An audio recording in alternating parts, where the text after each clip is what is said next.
Radio, I'm Christina Onnested.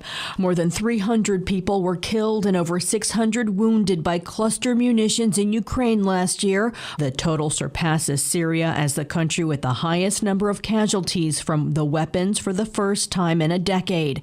Russia's widespread use of the bombs, which open in the air and release scores of smaller bombs, helped to make 2022 the deadliest year on record globally, according to the annual report released today by the Cluster Munition Coalition, a network of organizations advocating for a ban of the weapons. The U.S. has sent Ukraine cluster munitions to use as well. Mary Wareham, Advocacy Director for the Arms Division of Human Rights Watch. It's unconscionable that civilians are still dying and being wounded from cluster munitions 15 years after these weapons were prohibited in Dublin in May of 2008. Cluster munitions are abhorrent weapons that are globally banned because of the immediate and long-term harm that they cause to civilians.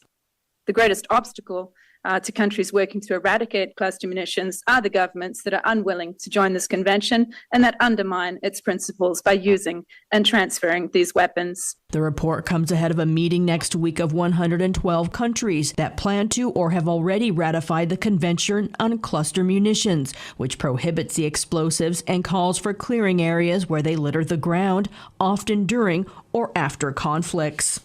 The monitor noted efforts in places like Bulgaria, Peru, and Slovakia to destroy their stockpiles of munitions in 2022 and earlier this year. A further 12 countries have signed the convention. The U.S. and Russia are not among them. A report from Reuters says the Biden administration is planning to send Ukraine depleted uranium-laden shells that can pierce armor and be used by U.S. Abrams tanks that are expected to arrive in Ukraine in the coming weeks. Russia's President Vladimir Putin has threatened to retaliate with depleted uranium rounds. Depleted uranium is a byproduct of manufacturing fuel used in nuclear power stations. The International Coalition to Ban Uranium Weapons said in a statement inhaling dust from depleted uranium can cause cancer and birth defects. In the U.S., the Senate returns after a summer break today. Passing a spending bill is high on the agenda to avert a government shutdown by the end of the month. The House returns next week and is likely to also take up the issue of impeachment against President Joe Biden. Though there is no case against him, Republicans are hoping to continue investigating his son Hunter and Biden's family members' business in an effort to find something to pin on the Democratic president.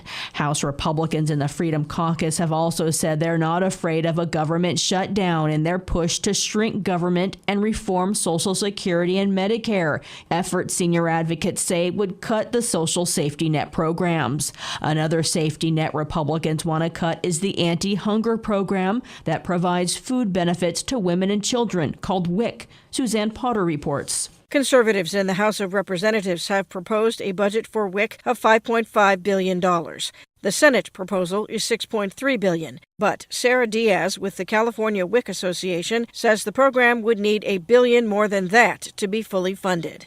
We would love for the House to reconvene and try to work out a budget that fully funds WIC so that they're able to serve all eligible participants and that accounts for the projected increase in WIC enrollment. Congress has to pass an appropriations bill or a continuing resolution by September 30th in order to avoid a government shutdown. I'm Suzanne Potter. A growing number of states are weighing whether Donald Trump can be on the 2024 ballot after a push by several groups to get him removed based on his impeachment and the charges he faces for allegedly trying to overturn his 2020 election loss. Catherine Carley reports. Maine is the latest state looking at whether former President Donald Trump should be excluded from the 2024 presidential ballot.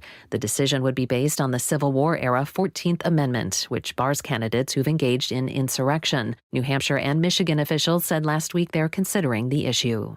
I'm Catherine Carley for Pacifica Network and Public News Service. The United Auto Workers Union took part in a Detroit Labor Day parade Monday. It's time to take back what's ours. We're not asking to be millionaires. We're just asking for our fair share so we can survive.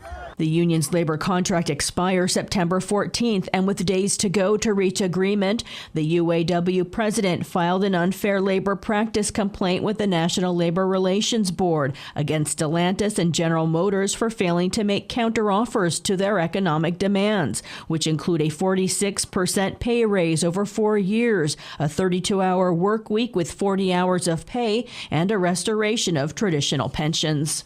Thousands of healthcare workers at Kaiser Permanente rallied in 8 states and the District of Columbia on Labor Day, demanding one of the nation's largest healthcare providers bargain a good faith contract and address what they say is a staffing shortage. In Los Angeles, healthcare workers marched, then staged a sit-in outside Kaiser. They were subsequently arrested after dozens of police cordoned off the street and encircled them.